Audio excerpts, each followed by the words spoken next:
নতুন করে পাঞ্জাবে প্রশ্ন ফাঁসের অভিযোগ উঠেছে, যাতে নতুন করে রাজনীতি উত্তপ্ত হয়েছে। শিক্ষামন্ত্রীর পদত্যাগ এবার দাবি করেছে বিজেপি।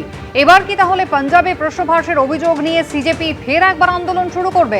পাঞ্জাবের বিষয় নিয়ে শীঘ্রই তারা কর্মসূচি ঘোষণা করবেন, অভিজিৎ দীপকে এমনটাই জানিয়েছেন। পাঞ্জাবে ফার্মেসি অফিসার নিয়োগে প্রশ্ন ফাঁসের অভিযোগ উঠেছে। যদিও পাঞ্জাবে আপ সরকার তারা দাবি করেছে প্রশ্ন ফাঁসের কোনো ঘটনা ঘটেনি। অত্যাধুনিক প্রযুক্তিতে পরীক্ষার হল থেকে প্রশ্ন বাইরে পাঠিয়ে দেওয়া হয়েছিল।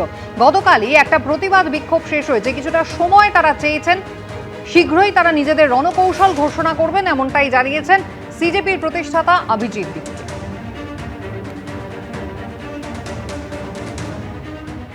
आगे की रणनीति हम बताएंगे, जल्दी बताएंगे। कल ही तो खत्म हुआ है, थोड़ा तो हमें टाइम दे दीजिए। बिल्कुल सर। और पंजाब पेपर लीक को लेकर कुछ कहेंगे सर? उस पर भी करेंगे, हम बोलेंगे, हम उसी के पर प्लानिंग कर रहे हैं अभी। जिन लोगों ने विद्यार्थियों के भविष्य के साथ खिलवाड़ किया, वे जेलों में सड़ रहे हैं। हमने फास्ट ट्रैक कोर्ट बना चुके हैं। विश्व प्रसिद्ध टेक्नोलॉजी एक्सपर्ट श्रीमान नंदन नीलेकनी जी के नेतृत्व में एक हाई पावर टास्क फोर्स बनाने का निर्णय किया है, जो एग्जामिनेशन रिफॉर्म की तरफ फोकस करेगा और जल्द से जल्द आने वाली परीक्षाओं की विश्वसनीयता को सुनिश्चित करने का काम इसके रिपोर्ट के आधार पर कर दिया जाएगा।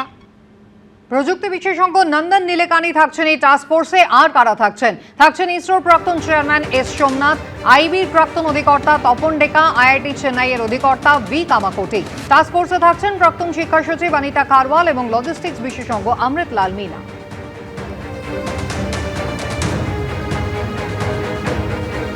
পাবলিক এক্সামিনেশন অ্যামেন্ডমেন্ট বিল 2026, এই বিলে বলা হয়েছে প্রশ্নপত্র ফাঁস, উত্তরপত্রে কারচুপি, কম্পিউটার হ্যাকিং, ডিজিটাল মাধ্যমে প্রশ্ন বা উত্তর ছড়িয়ে দেওয়া এবং সংগঠিত পরীক্ষা জালিয়াতিকে গুরুতর অপরাধ হিসেবে গণ্য করা হবে।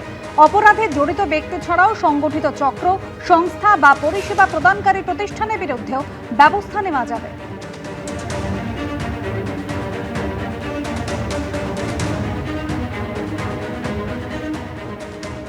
কড়া আইন করে প্রশ্ন ফাঁসে যাতে না হয় সেটা যেমন দেখা উচিত, তার সঙ্গে এটাও দেখা উচিত যাতে করে কিনা এই পরীক্ষার প্রসিডিওরটা সেটা যেন একদম সঠিক প্রক্রিয়ায় নেওয়া যায়, যাতে প্রশ্ন কোনোভাবে ফাঁস না হয়ে যায়। এই আইনের মাধ্যমে টোটাল প্রসেসটাতে যে কোনো ব্যক্তিকে এখানে যুক্ত দেখা যাবে। এরম ধরনের কোনো সরকারি আধিকারিক যদি কোনোভাবে ধরা পড়ে বা কোনো কিছু হয়, তাদের ইমিডিয়েট চাকরি থেকে বরখাস্ত করে দেওয়া উচিত, মাইনে বন্ধ করে দেওয়া উচিত এবং তো পেনাল প্রভিশন থাকা উচিত।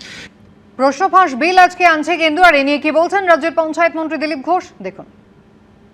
সরকার বলে দিয়েছে আইন করবে, কেন্দ্র সরকার আইন করছে, দরকার হলে আগামী দিনে পশ্চিমবাংলায় আলাদা আইন হবে।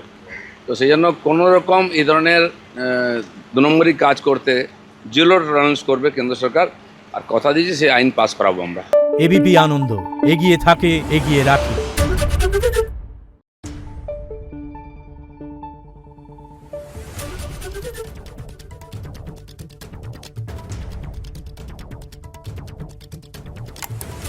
Thank you.